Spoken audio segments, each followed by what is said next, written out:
Hello, guys, and welcome to another interesting episode of Madrid, my DNA, the home of everything Madridistas, as we discuss you through Real Madrid's latest and important updates.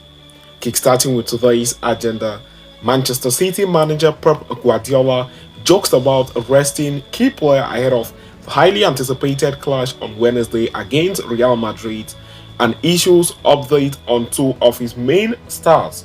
We are going to be discussing you through that on this episode as we progress, and then shortly after that, we will quickly turn our attention to the next agenda as Bayern Munich are pushing to sign La Liga defender Miguel Guiterez, whom Real Madrid reportedly own 50% of his rights and could sign him for just 8 million euros.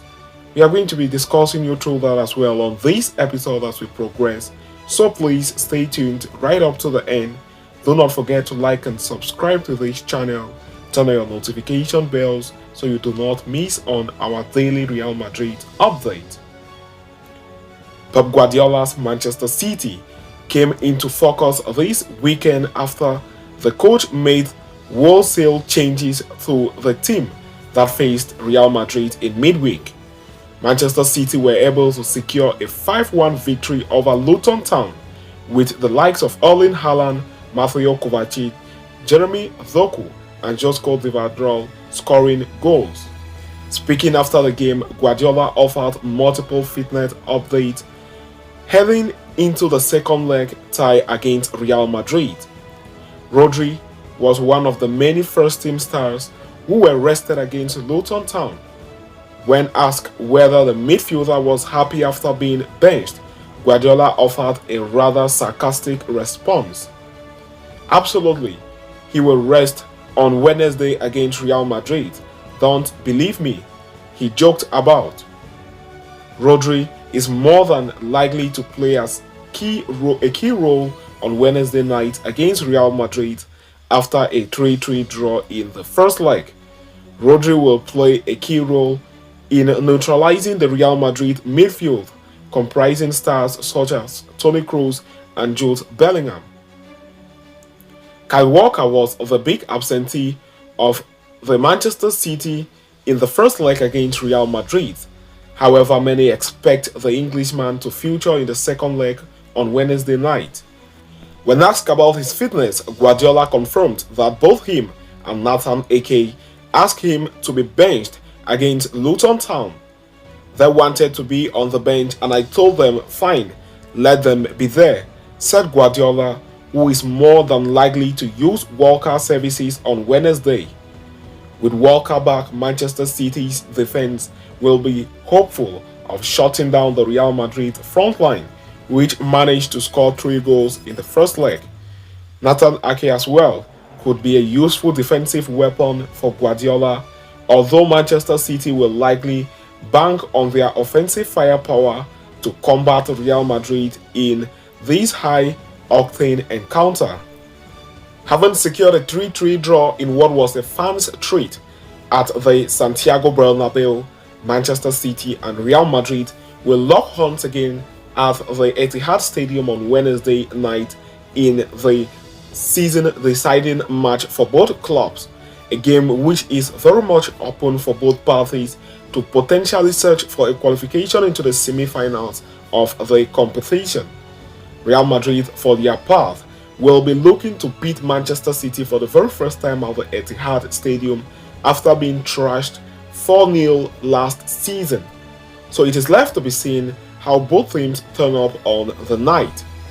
Having discussed and concluded with that, we are going to quickly turn our attention to the next agenda of the day, as Bayern Munich are pushing to sign La Liga defender who Real Madrid can sign for just 8 million euros, reports have emerged to claim.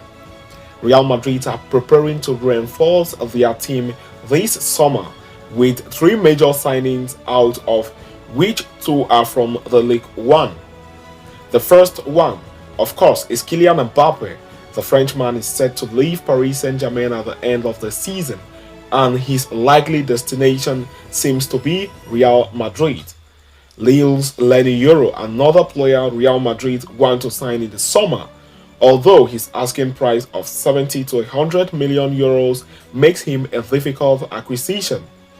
The third player is Alphonso Davies, who seems reluctant to renew his contract at Bayern Munich under his current salary and wants a jump to 20 million euros annually. Signing the Canadian will cost Real Madrid nearly 45 to 50 million euros, given he is on the last year of his contract.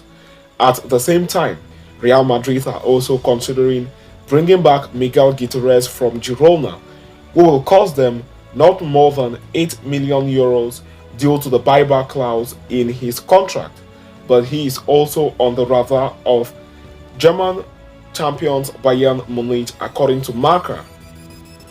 With Thomas Tuchel set to leave the club at the end of the season, the Bavarians are considering pursuing the signing of Zidane, especially after Xabi Alonso's refusal to leave Bayer Leverkusen this summer. Zidane gave Guiterez his breakthrough at Madrid during the 2020-21 season and will likely push for his signing over the line for Bayern as well. Given that they want to pursue Alphonso Davies in the summer, Madrid can potentially avoid paying any money for the Canadian if the buyback Guiterez from Girona and include him in a swap deal for Bayern Munich in the pursuit of Alphonso Davies. While Davies has a higher market value to his name, Bayern would potentially not want to lose him on a free transfer next season and could slash the price to get Guiterez in exchange. Alternatively, both teams could pay nearly 40 million euros to transfer fee to each other and balance the books on paper. Understand that if Real Madrid are to activate the buyback clause in Miguel Guiterez's contract and also pursue with the signing of Alphonso Davies, the club will have 4 left-back options for next season, which are Ferland Mendy, with pretty much the front runner in the starting spot this season, Fran Garcia, who is acting as a backup to the Frenchman, Alphonso Davies, who will just be joining from Bayern Munich, and Miguel Guiterez, who is going to be joining from Girona as well. So with those 4 options, the Merengues might just be obliged to sell 2 of them, the 2 which have not yet been known as of now.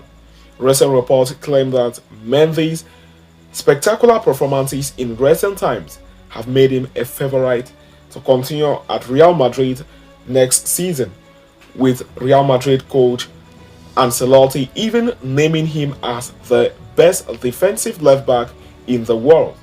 So what progresses will be seen in the near future when it comes to the Real Madrid backline.